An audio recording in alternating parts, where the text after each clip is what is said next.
এই ভিডিও থেকে আপনারা যা শিখবেন তা হলো ছোট বাছুর মাটি খেলে কিভাবে সুস্থ করে তুলবেন এবং কিভাবে মাটি বের করবেন এই বিষয় নিয়ে আলোচনা করব।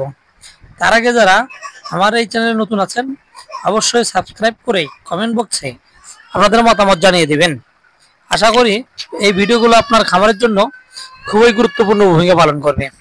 ছোট বাছুর সাধারণত মাটি খাওয়া খুব পছন্দ করে বা ভালোবাসে। যদি অতিরিক্ত মাটি খায় তাহলে সেই ক্ষেত্রে বাছুর অনেক ক্ষেত্রে মারা যেতে পারে।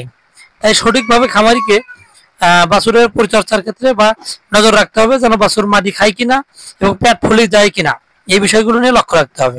যদি অতিরিক্ত মাত্রায় মাটি খায় তাহলে থার্মোমিটার দিয়ে সয়াবিন তেল ব্যবহার করে সুন্দরভাবে খুঁচিয়ে আপনি পায়খানা রাস্তা দিয়ে মাটি বের করে আনবেন। এইভাবে যদি আপনি ঘন ঘন মাটি বের করে আনতে পারেন তাহলে বাছুর অনেকটা সুস্থ হয়ে যাবে এবং এই মাটি যতক্ষণ না পেট থেকে বাহির হবে ততক্ষণ পর্যন্ত বাছুর অসুস্থ হয়ে যাবে। এবং যে বাছুরটি আমরা ভিডিওতে দেখছেন এটি অতিরিক্ত মাত্রায় মাটি খেয়েছে। আমরা থার্মোমিটার দিয়ে প্রায় হাফ কেজির মতো মাটি বের করেছি এবং পায়খানা অত্যন্ত দুর্গন্ধ হয়। সেই সাথে বাছুর খাওয়া দাওয়া ছেড়ে দেয়, পেটটা ফুলে যায়, পায়খানার জন্য খোদ দেয় এবং হাত পা ছেড়ে দিয়ে মৃত্যুর শয্যায় যেতে পারে। সেক্ষেত্রে আপনাকে অবশ্যই সুচিকিৎসা দিতে হবে।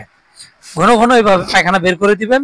সেই সাথে গ্যাসের ওষুধ এবং পায়খানা নরম করার জন্য ববিকেয়ার, ম্যাকবেট প্লাস, ম্যাগনেসিয়াম জাতীয় ওষুধ, এইগুলো ওষুধ বাছুরকে খাওয়াবেন।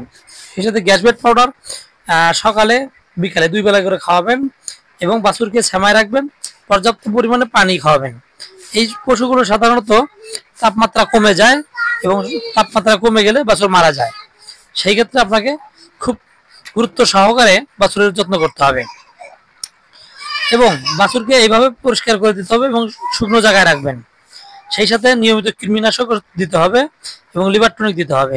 অনেক সময় লিভারের গোলযোগের কারণে বাছুরের মাটি খাওয়ার প্রবণতাটা অনেক বেড়ে যায়। তাই যেন আপনাকে প্রতি বাছুর জন্মানোর 10 দিন বা 1 সপ্তাহ 10 দিন পার হলেই আপনি কৃমিনাশক খাওয়াবেন। সেই সাথে ডাক্তারের পরামর্শ অনুযায়ী লিভার টনিক খাওয়াবেন। যদি কৃমিনাশক সঠিক সময় খাওয়াতে পারেন তাহলে আপনার পশু মাটি খাবে না। ধন্যবাদ।